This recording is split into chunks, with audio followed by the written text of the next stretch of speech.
Hai semuanya, salam sejahtera untuk kita semua. Perkenalkan, nama saya Via Florensina Beban dari kelas 22A dengan NIM 2205 Di sini saya akan menjelaskan sedikit mengenai tentang teori Maslow. Yang pertama, kita akan membahas mengenai pengertian teori Maslow. Teori yang dicetuskan oleh Abraham Maslow ini memiliki nama teori hierarki kebutuhan Maslow atau lebih akrab disebut dengan teori Maslow. Dalam teori kebutuhan ini, Abraham Maslow juga mengungkapkan bahwa seorang individu haruslah memenuhi kebutuhan mereka. Abraham Maslow membagi kebutuhan tersebut dibagi dalam 5 tingkatan dengan urutannya masing-masing. Adanya tingkatan kebutuhan tersebut mengharuskan individu memenuhi kebutuhan mereka mulai dari tingkatan terdasar.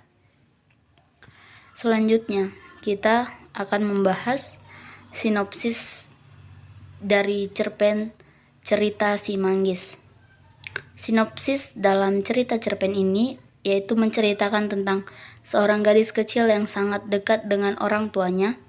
Saat hendak pulang ke rumah, mereka memetik buah manggis yang terdapat di belakang masjid di jalan pintas ke rumah mereka.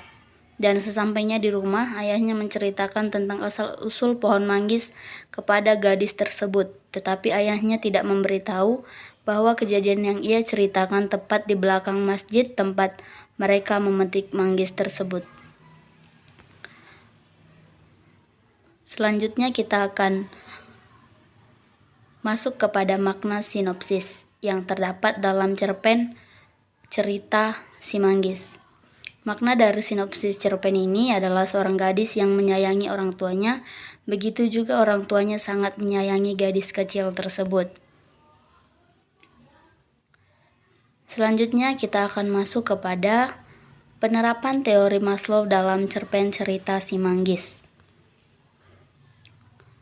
Yang pertama yaitu kebutuhan sosial. Kebutuhan sosial adalah kebutuhan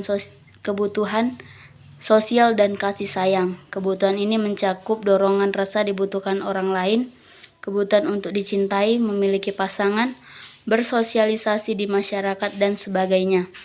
Kebutuhan ini dapat kita lihat saat gadis kecil tersebut mendapat kasih sayang dari ayah dan ibunya. Kutipannya dapat kita lihat dari gambar di bawah ini. Ibu dan ayah juga sangat menyayangi Nana, ucap sang ibu dengan tersenyum lembut. Yang kedua, yaitu kebutuhan aktualisasi diri. Kebutuhan aktualisasi diri adalah puncak kebutuhan manusia. Kebutuhan akan aktualisasi diri yaitu keinginan untuk mengoptimalisasi potensi dirinya. Kebutuhan ini dapat kita lihat dari keinginan gadis kecil ini untuk tidak meniru kelakuan dari cerita Si Manggis. Kita dapat melihatnya di gambar di samping ini. Saya akan membacakannya, yaitu sang ayah mulai bercerita tentang adanya seorang gadis kecil cantik yang dulunya tak mendengar petuah ibunya dan membuat sang ibu kepunan dan kecewa akan putrinya. Membuat sang ibu meninggal dunia dan sang putri yang merasa menyesal sehingga berubah menjadi sebuah pohon manggis tepat di dekat makam sang ibu. Baiklah, begitulah penjelasan saya mengenai teori Maslow.